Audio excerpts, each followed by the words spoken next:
వాళ్ళు మాట్లాడే మీరు రెస్పాండ్ అయ్యారు కానీ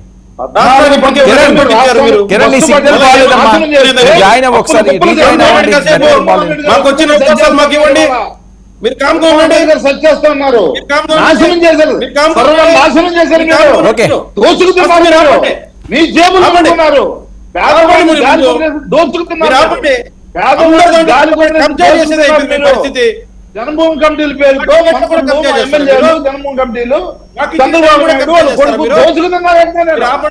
దోచుకుతూనే ఖజానాన్ని ఖాళీ చేసి అప్పులు వదిలేసి వెళ్ళిపోయారు. వయసుంటే చాలా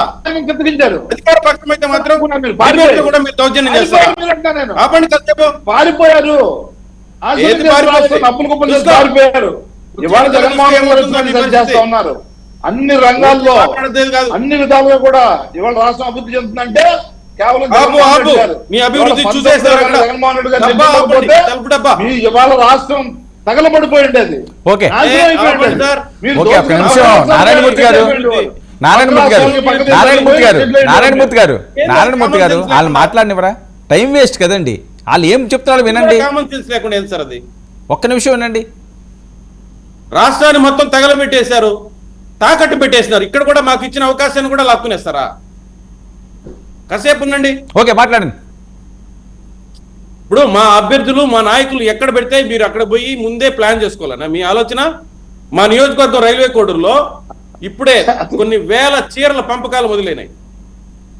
ఎలక్షన్ కోడ్ వస్తే కష్టమవుతుందని కొన్ని వేల చీరలు రాత్రిలో పోయి పంచుతున్నారు. ఇలాంటి దొంగ పనులు చేయాలనా? అది మహిళా దినోత్సవం కోసం అటండి. అది మహిళా దినోత్సవం కోసం. వీళ్ళ మొహాల్ సార్, వీళ్ళకేం సార్ మహిళల పట్ల గౌరవం ఉండేది? చరిత్ర వీళ్ళది. వీళ్ళకి మహిళల మీద గౌరవం నమ్ముతారా? లేదండి, చాలా ప్రాంతాల్లో అవుతుంది. కాదు నరసింహప్రసాద్ గారు, అది మీ ఏరియాలోనే కాదండి, చాలా ప్రాంతాల్లో చీరలు పంచుతున్నారట. అదేంటంటే మహిళా దినోత్సవ శుభాకాంక్షలు అని. వాళ్ళ కథ చూడమన్నాడు సార్. సొంత చెల్లెల్ని రోడ్డు పాలు చేశారు వీళ్ళు చీరలు పంచితే వాళ్ళకి ప్రేమ ఉన్నట్ట మహిళల పట్ల. నారాయణమూర్తి గారు ఒక్క నిమిషం. మీరు మాట్లాడుతున్నప్పుడు ఎవరూ మాట్లాడలేదు. మీరు డిస్టర్బ్ చేయడం వల్ల మీ వాయిస్ రాదు, వాళ్ళ వాయిస్ రాదు. Bad culture. ఓకే, మాట్లాడండి ప్రసాద్ గారు. అరే ఒక్క నిమిషం అండి. నారాయణమూర్తి గారు ఎందుకు ఆవేశం? ఒక్క నిమిషం ఉండండి. వాళ్ళు మాట్లాడండి. పూడి తిరుపతిరావు గారు ఆయన మాట్లాడిన తర్వాత మీరు మాట్లాడండి, మొత్తం రాసుకోండి. క్రాస్ టాక్ చేయడం వల్ల టైం వేస్ట్. చెప్పాను కదా సార్, నేను బెట్ చేశాను కదా, నేను బెట్ అని చెప్పాను కదా. కిరణ్ నెట్వర్క్ ప్రాబ్లం ఉన్నదమ్మా, ఓకేనా? అయ్యా నారాయణమూర్తి గారు, మీకు దండం పెడతానయ్యా, ఆ నోరు కాసేపు కొంచెంసేపు ఇంతకంటే రిక్వెస్ట్ చేయండి ఎవరోని. ఆయన నమస్కారం పెడతాడు. ఒక్క నిమిషం ఆగండి నారాయణమూర్తి గారు, ఒక్క నిమిషం ఆగండి. ఆయన మాట్లాడినండి, ఆయన వాయిస్ వెళ్ళాలి కదా. మీ వాయిస్ ఎలా వెళ్తున్నదో మాట్లాడండి. మీరు మాట్లాడండి నరసింహప్రసాద్ గారు. సిద్ధమైంది. ఎందుకంటే వీళ్ళు ఇప్పుడే ప్రలోభాలకి గురి చేయడంకి సిద్ధపడ్డారు. ప్రతి నియోజకవర్గంలో చీరల పంపకాలు, వాచీల పంపకాలు, అదేవిధంగా క్యూలు పెట్టి మహిళల చేతుల్లో 100 రూపాయలు 1000 రూపాయలు నోట్లు పెట్టడాలు మొదలు పెట్టారు. సిద్ధం చేశారు మొత్తం సామాగ్రిని. కాబట్టి పవన్ కళ్యాణ్ గారు ఎక్కడ నిలబడతారో కూడా తెలుసుకునేస్తే ఆడ ఇంకొక 4 రెట్లు ఎక్కువ పంచి బయటపడాలనే దానికి సిద్ధపడినారు. అందుకని ఆయన బయటికి చెప్పట్లేదా సార్? అట్లనే కాదు సార్, అది ఒక ప్రొసీజర్ ప్రకారం ఉంటుంది. ఆయనకు నిలబడాలనుకునే ఆయనకు కొన్ని స్ట్రాటజీస్ ఉంటాయి కదా సార్. దానికి మనం ఎందుకు తొందరపడి ఊరికే సంకలు గుద్దుకోవాలి? అందుకే అది జరుగుతుంది. ఆయన ఓడిస్తాడు, వీళ్ళని నామరూపాలు లేకుండా చేస్తాడు, అది వేరే విషయం. ఇకపోతే నేను ఒక మాట చెప్తున్నాను సార్, వీళ్ళు రాజకీయాల్లో మొట్టమొదటిసారిగా బదిలీలు ప్రవేశపెట్టిన చరిత్ర వీళ్ళది. మనం ఎప్పుడు చూడలేదు. ఈడ పనికిరానోడిని ఇంకొక చోటకి, అక్కడ పనికిరానోడిని ఇంకొక చోటకి, ఇది షఫిల్ చేసి వీళ్ళు ఏదో ప్రజలు కలరింగ్ చేయాలని చూస్తున్నారు.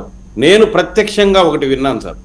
మొన్న నేను విజయవాడకి ఫ్లైట్లో ప్రయాణం చేస్తూ ఉంటే నా వెనకాల ఒక ఎంపీ గారు, ఒక మంత్రి గారు కూతురు కూర్చున్నారు. నేను పేర్లు చెప్పలేను.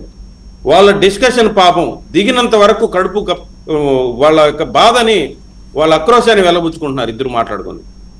నన్ను ఎత్తుకొని ఆడేశారు, మా నాన్నని తీసుకుపోయి ఏడేశారు, మా బతుకులేం కావాలి, మాకు ఎవడూ తెలియదు. అక్కడ ఊర్లో పోతే మొహం పలకరించేవాడు కూడా లేదు, మంచినీళ్ళు ఇచ్చేవాడు కూడా లేడని మాట్లాడుకుంటా ఉంటే ఇది వీళ్ళ పరిస్థితి. అంటే ఇంకా వీళ్ళేందో నరసింహప్రసాద్ గారు ఒక అభ్యర్థుల్ని- విషయం అండి, ఓకే మీరు అన్నట్టుగా నిజంగా అలా ఆవేదన చెందితే జగన్మోహన్ రెడ్డి గారు అంత అమాయకమైన ఆయననా మీ ఊహ? ఆల్టర్నేట్ లేదు సార్, గత్యంతరం లేదు ఆయనకు కూడా. ఎందుకంటే ఆయన 151 మంది ఎమ్మెల్యేలు ఉన్నారు కదండి. వీళ్ళని కాదంటే వీళ్ళు ఎక్కడ పార్టీకి డ్యామేజ్ చేసి పక్క వెళ్ళిపోతారో కాదు సార్, వీళ్ళని కాదు, ఎక్కడో కాదు, చోట కాదు. వాడుకొని అంటే అది కాదు నా పాయింట్. నా పాయింట్ నిజంగా ప్రజల్ని మభ్యపెట్టేదానికి వినండి నేను అనేది ఏంటంటే సిద్ధపడ్డాడు. సంబంధం లేకుండా ఎక్కడికో పంపించేసి అసలు వాళ్ళని క్యాండిడేట్లు లేదు ఆయన దగ్గర. ఓడించడానికి చూస్తున్నారనా మీ గెలుపు గుర్రాలు ఉద్దేశం? లేనిది జగన్మోహన్ రెడ్డి గారి దగ్గర. అందుకే వీళ్ళు వదిలేస్తే బయటకు పోయి డ్యామేజ్ చేస్తారేమో అని వదలకుండా ఒక చోటు నుంచి ఒక చోటకి మార్చి వాళ్ళకు కూడా మనశ్శాంతి లేకుండా చేస్తున్నాడు. కాదండి, అది ఫెయిల్యూర్ అవుతుంది కదా. మీరు అనుకున్న ఆ లెక్క అయితే అది ఫెయిల్యూర్ అవుతుంది. అలాగా ఓడిపోవడానికి ఆయన సిద్ధంగా ఉన్నారనా? అదే సిద్ధానికి ఏదైనా పెట్టుకోవచ్చు ముందు. ఓకే. ఓడిపోవడానికి సిద్ధం, ఓకే, ఒక్క నిమిషం. ప్రలోభాలు పెట్టడానికి సిద్ధం, ఓకే. అరాచకాలు చేయడానికి సిద్ధం, రాష్ట్రాన్ని ఓకే. నాశనం చేయడానికి సిద్ధం, తిరుపతిరావు గారు ఏదైనా తాకట్టు పెట్టి అప్పులు తెచ్చుకోవడానికి సిద్ధం, ఏదైనా పెట్టుకోవచ్చు. ఓకే. అందుకే తిరుపతిరావు గారు. సిద్ధం. ఆయన సిద్ధం అన్నాడు అంతే. ఓకే, ఆయన ఓకే, క్లారిటీ ఓకే, ఉంది ఓకే, సార్, ఓకే. ఆయన క్లారిటీ ఉంది, మనకే క్లారిటీ కావాలా. ఓకే. మీరు సిద్ధంగా ఉండండి, ఆయన clarity, ఖాళీ మనకే చేయడానికి clarity పార్టీని కావాలా. ఖాళీ చేయడానికి సిద్ధంగా ఉండండి. తిరుపతిరావు గారు, నరసింహప్రసాద్ గారు ఒక పాయింట్ రైజ్ చేశారండి.